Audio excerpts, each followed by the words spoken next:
Buenos días, vamos a empezar la unidad 2 de vectores libres en R2 y en R3.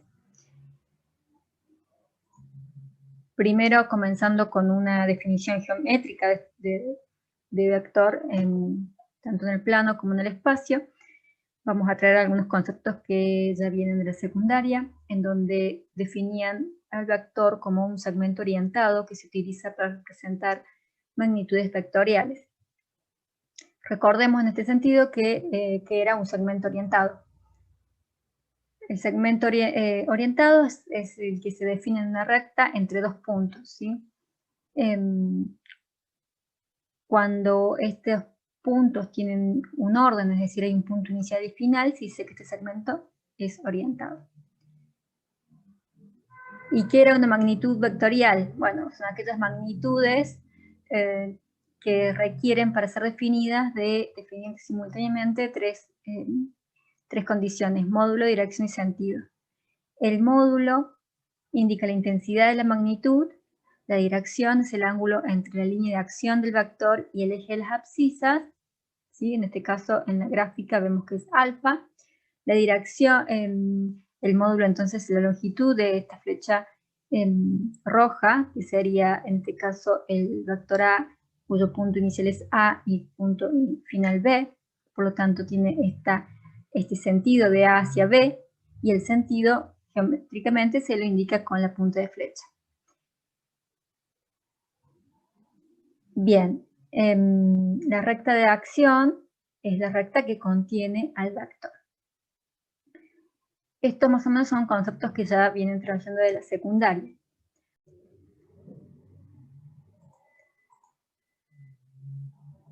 Como podemos ver, existe una clasificación de vectores, la cual vamos a ver con más detalle en clase, ¿sí? Recuerden que este video es solamente un resumen.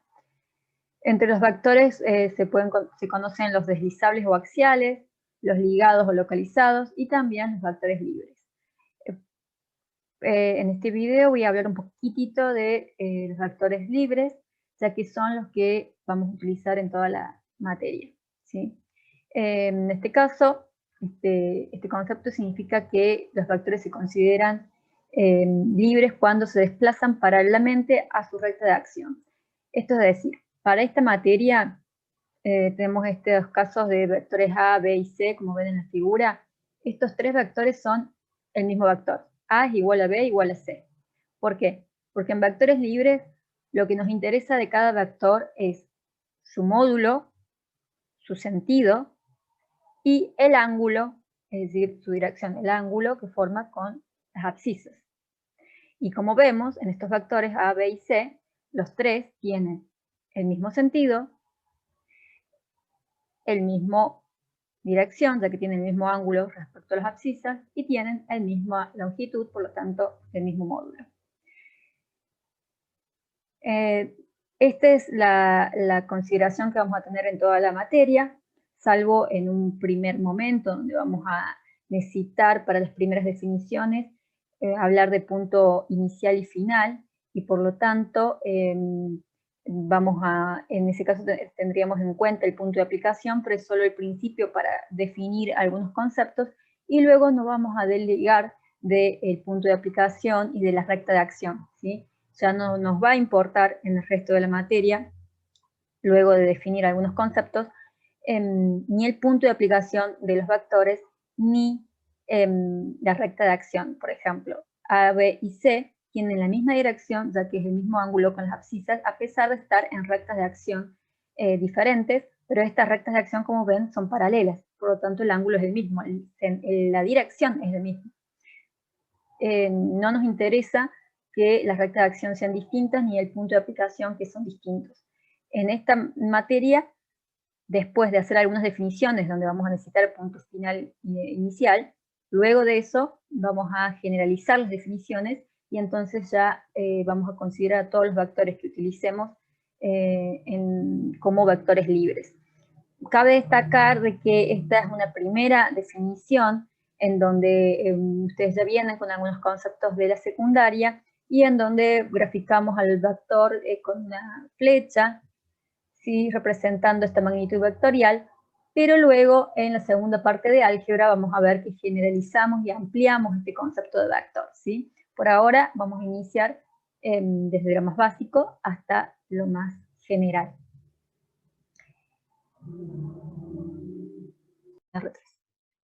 Bien, en este caso tenemos el plano XY, tenemos un vector A con un punto inicial y un punto final. El punto inicial es P, con sus coordenadas X inicial y inicial, y un punto final F con coordenadas X final y final.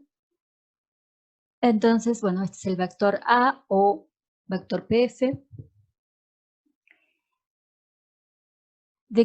¿A qué nos referimos cuando hablamos de componentes?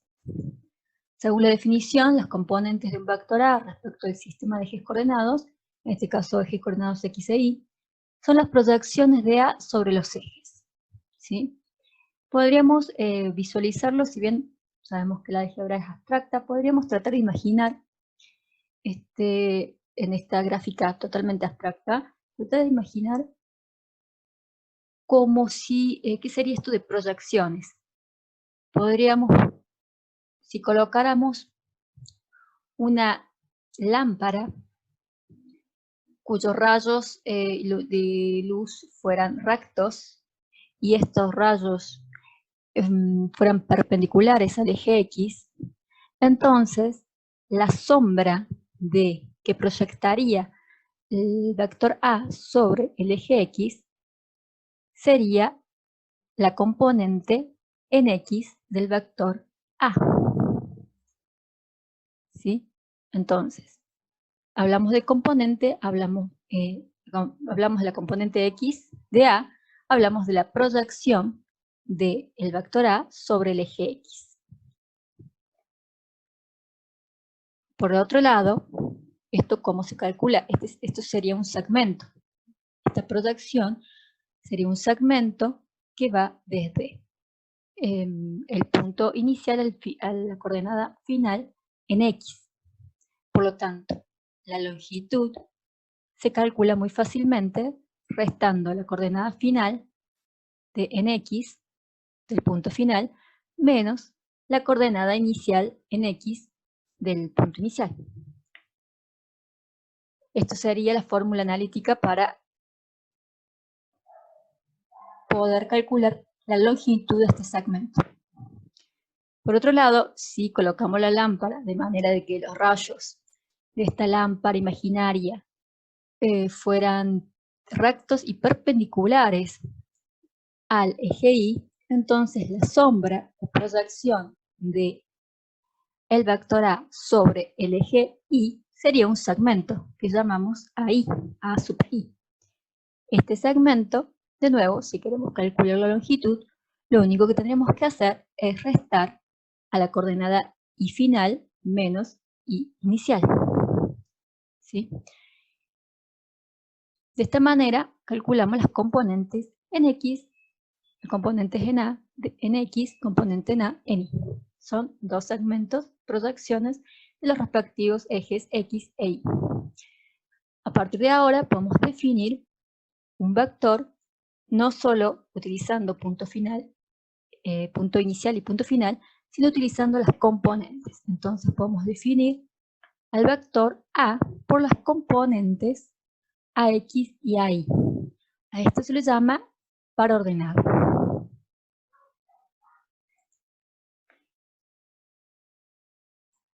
¿Qué pasa ahora cuando queremos calcular el módulo de dicho vector? Dijimos que las proyecciones, es decir, las componentes del vector A en el eje X es un segmento en el eje X, que podemos calcular su distancia fácilmente. Y lo mismo el segmento, la componente en Y es un segmento en el eje Y.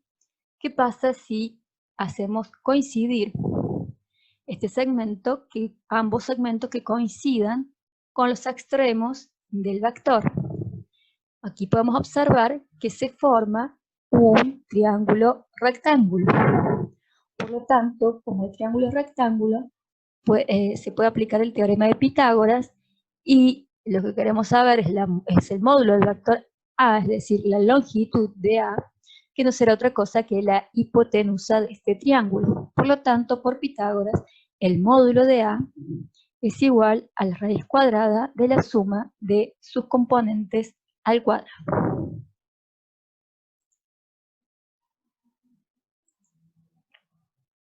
Ahora vamos a ver otro temita que nos hace falta saber, ¿qué es un versor? Como estamos en el plano, vamos a hablar de los versores de los ejes X e Y. Versor es todo vector de módulo unitario. El versor que corresponde al eje X se lo denomina o se lo llama Y barra, y el que corresponde al eje Y se lo denomina J barra. Acá tenemos una gráfica, entonces, un vector Y en X, ¿sí? Y barra en X sería el vector 1, 0. Por lo tanto, el vector 1, 0, si con la formulita anterior le sacamos el módulo, evidentemente el módulo es 1, ¿sí? Por eso es un versor, pero tiene la dirección del eje X. El vector J, sí, sería el vector 0, 1, y por lo tanto tiene módulo, como vemos, igual a 1, pero con la dirección del eje Y. Estos versores, entonces, I y J, son necesarios, son muy utilizados en el plano X. Vamos a ver, por ejemplo, una aplicación.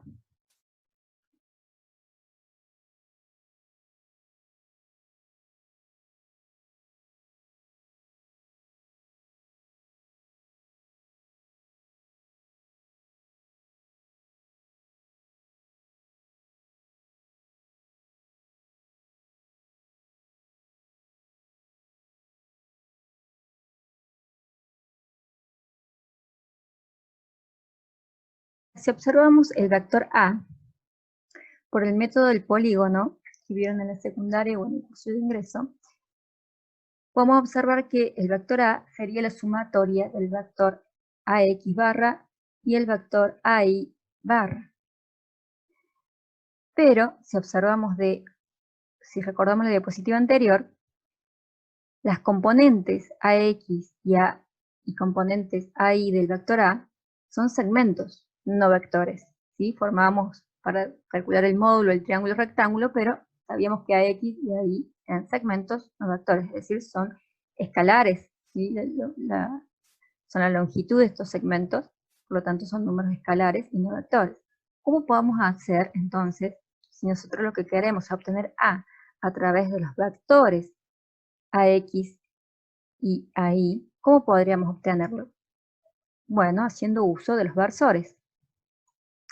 AX barra, es decir, el vector AX, se obtendría si a la componente del eje X, es decir, al escalar a la longitud de ese segmento, lo multiplico por un vector, el versor Y.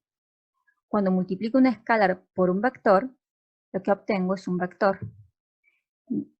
En este caso, como el versor Y es justamente este vector es un versor, tiene módulo 1, por lo tanto, el módulo resultante de multiplicar este escalar por el versor Y es un vector con el módulo, es decir, con la longitud de la componente X. Lo mismo sucede para obtener este vector AI barra, o simplemente vector AI a sub I. ¿Qué vamos a hacer? Vamos a multiplicar el escalar de la que es la componente en I del vector A, ¿sí? Es decir, este segmento lo multiplicamos por un vector, obtenemos un vector. ¿Qué vector vamos a utilizar? El versor J, ya que es unitario y por lo tanto el vector que vamos a obtener va a tener como módulo la longitud de la componente I. Así obtenemos que por sumatoria, y esto lo podemos observar fácilmente por el método del polígono, la sumatoria del vector AX más el vector AI, lo que se obtiene es el vector A. Ahora, reemplazando lo que acabamos de obtener, lo reemplazamos en la fórmula y ¿qué vamos a obtener? Que el vector A, entonces, es igual a la componente X por el versor Y más la componente Y por el versor J. Esta es lo que se llama forma cartesiana o expresión cartesiana del vector. Por ejemplo, entonces, ahora sabemos que podemos definir el vector por medio de sus componentes, y estas componentes pueden ser dadas de estas dos formas, o como par ordenado, por ejemplo, A es el vector 3, 4, y sabemos que 3 entonces es la componente en X de A, y 4 la componente Y en A. O podemos escribirlo como forma cartesiana, donde directamente escribimos a A como la sumatoria de 3 por Y más 4 por J.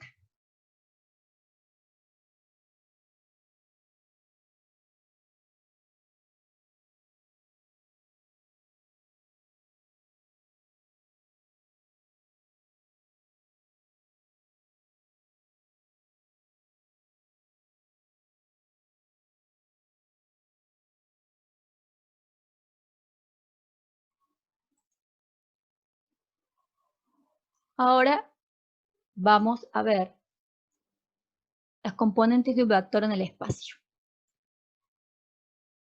Este vector está, como está en el espacio, graficado en el espacio, necesito de tres ejes, X y Z, un punto final, un punto inicial, un punto final, ¿sí? El punto P y F. Cada punto tendrá sus respectivas coordenadas X y Z. Si vemos en esta gráfica, vemos que el punto inicial tiene coordenadas X, Y, Y, Z, Y, para obtener este punto P. Y el punto final, para obtenerlo necesitamos la coordenada del punto final en X, la coordenada del punto final en Y, y la coordenada del punto final en Z. ¿Cómo hacer este gráfico? Lo voy a explicar en otro videíto, ¿sí? Pero así, de esta manera, tenemos los puntos en el espacio P y F que conforman el vector A. Y por analogía de todo lo que vimos anteriormente en vectores en el plano, lo mismo aplica para vectores en el espacio. Entonces,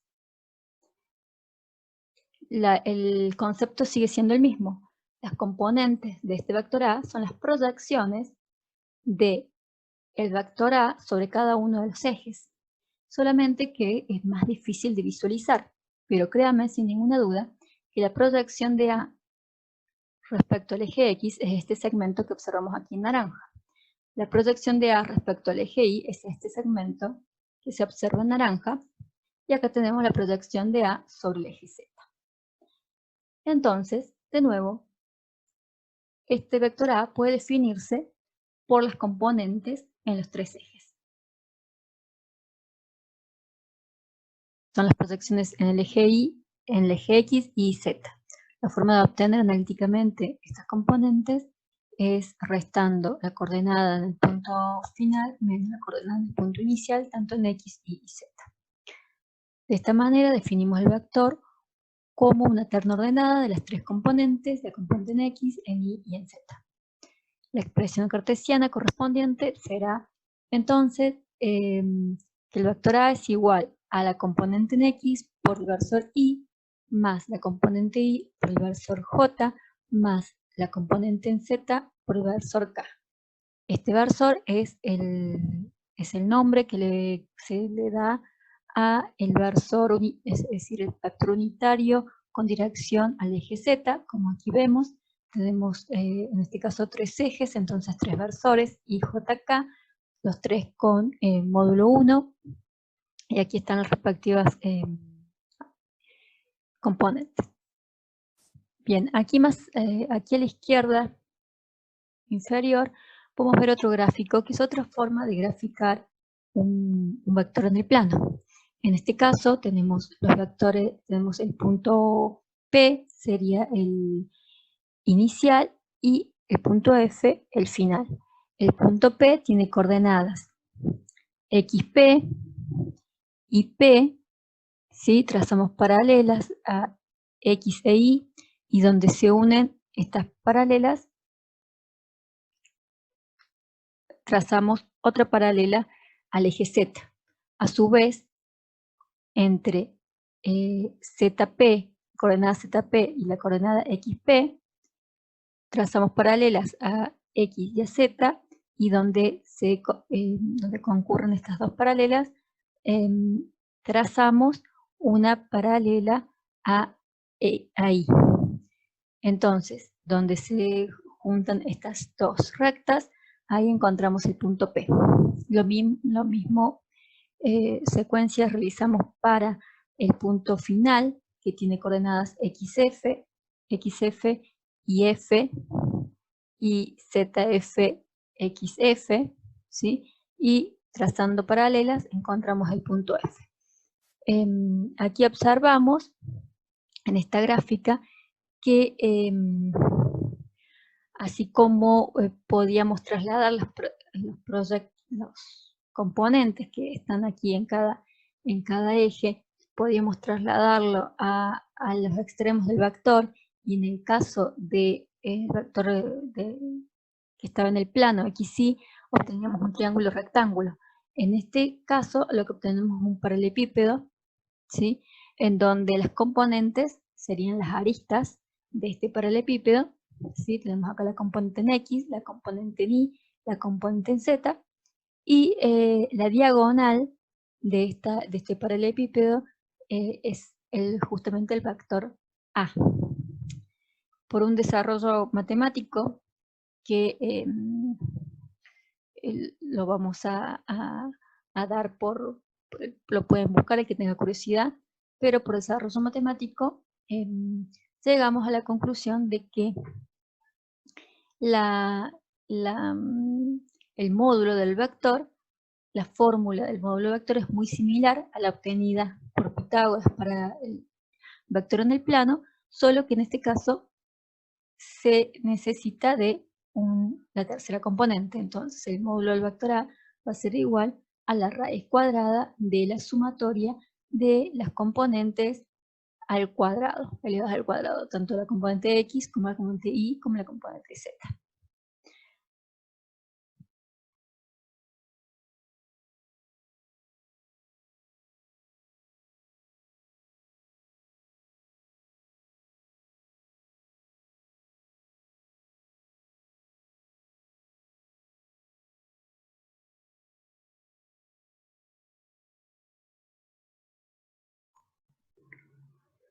Bien, cosinos directores de un vector. Como dice el apunte, si hacemos coincidir el origen de un vector con el origen de un sistema de ejes coordenados ortogonales, observamos que dicho vector forma con los sentidos positivos de los ejes los ángulos alfa, beta y gamma. Como podemos ver en la gráfica, esta gráfica también está en el apunte, aquí tenemos el vector B de componentes Bx, By y Bz, que forma un ángulo alfa con el eje X, un beta con el eje y gamma con el eje Z. Para poder analizar un poquito mejor, vamos a analizar cada ángulo con cada eje por separado. En el primer caso, entonces, el vector B con el eje X forman el ángulo alfa. También sabemos que la proyección del vector B sobre el eje X es la componente Bx. Y sabemos que el eje, el vector y cuando proyectamos Bx sobre el eje, lo que queda formado es un triángulo rectángulo. Por lo tanto, sabiendo además que el coseno de un ángulo rectángulo, en un triángulo rectángulo, es adyacente sobre hipotenusa, entonces podemos calcular el coseno de alfa sabiendo que es el lado adyacente va a ser justamente el segmento, la proyección de B sobre el eje X, es decir, Bx, y la hipotenusa es la longitud del vector, es decir, el módulo de B. Por lo tanto, el coseno de alfa es Bx sobre el módulo de B. Lo mismo sucede con el ángulo que existe entre el vector B y el eje Y. El coseno de beta, entonces, es la componente de B respecto a Y sobre el módulo de B. Y exactamente el mismo planteo podemos hacer respecto a el vector y el eje Z. El ángulo es gamma y el coseno de gamma se obtiene con la componente en Z sobre el módulo de B. El módulo de B, a su vez, el módulo del vector, sabemos que lo podemos obtener por la siguiente fórmula, como vimos anteriormente. Es la raíz cuadrada de la sumatoria de cada componente del vector elevado al cuadrado. Por lo tanto, reemplazando, tenemos que los cosenos de estos vectores, de este vector, ¿sí? Los cosenos de cada ángulo respecto a los tres ejes, se pueden calcular simplemente conociendo las componentes del vector. La conclusión de todo esto es que acabamos de comprobar que definitivamente todo vector queda completamente determinado por sus componentes. Dijimos en un inicio que un vector era una magnitud vectorial, necesitaba estar definida al mismo tiempo, tener definido tres cosas: el módulo, dirección y sentido. Y cuando estaban definidas estas tres cosas, decíamos el vector o la magnitud vectorial queda completamente definida. Bueno, ahora acabamos de comprobar que solamente conociendo las componentes de un vector, el vector queda totalmente definido, ya que con estas componentes podemos calcular el módulo, como vimos anteriormente, y ahora vemos que también podemos calcular los cosenos directores o los ángulos directamente alfa, beta y gamma, utilizando solamente las componentes, ¿sí? Bien, es decir que, de nuevo, la conclusión importante es que todo vector queda completamente determinado si conocemos las componentes de dicho vector, ya que con sus componentes calculamos fácilmente módulo, dirección y sentido. El último concepto que vamos a ver es de los conceptos básicos en este videito son los cómo identificamos vectores paralelos. Si tenemos dos vectores, para identificar dos vectores paralelos, la conclusión es que es condición necesaria y suficiente para poder verificar ese paralelismo, es que las componentes homólogas de ambos vectores sean proporcionales. ¿De dónde podemos concluir esto? Aquí empezamos. Si tenemos los vectores A y B, si estos son paralelos, entonces sabemos que sus cosenos directores son exactamente los iguales, ya que los ángulos que forman con el eje X y Z van a ser exactamente los mismos, ya que son paralelos. De las formulitas anteriores de cosenos directores podemos despejar entonces cada componente. Por ejemplo, la componente en X del vector A va a ser igual al módulo de A por el coseno de alfa. Y así podemos plantear cada componente de ambos vectores. Por otro lado, si estos vectores son paralelos, pero de sentidos contrarios, ¿sí? Es decir, son dos vectores paralelos, pero la punta de flecha están a 180 grados unos de otros, los cosenos directores cuando despejamos A, lo único que va a variar va a ser en el signo, es decir, van a tener signo contrario, ¿sí? Ya que están 180 grados de diferencia. Pero las ecuaciones son exactamente iguales, solo que variará que uno de ellos va a tener signo opuesto al otro. Luego, analizando estas ecuaciones, analizando la relación que hay entre 1 y 2 y 1 y 3, haciendo la división de las componentes de un vector sobre la componente del otro vector, al ser los cosenos de dichos vectores iguales, porque son paralelos, lo que vamos a obtener es lo siguiente, que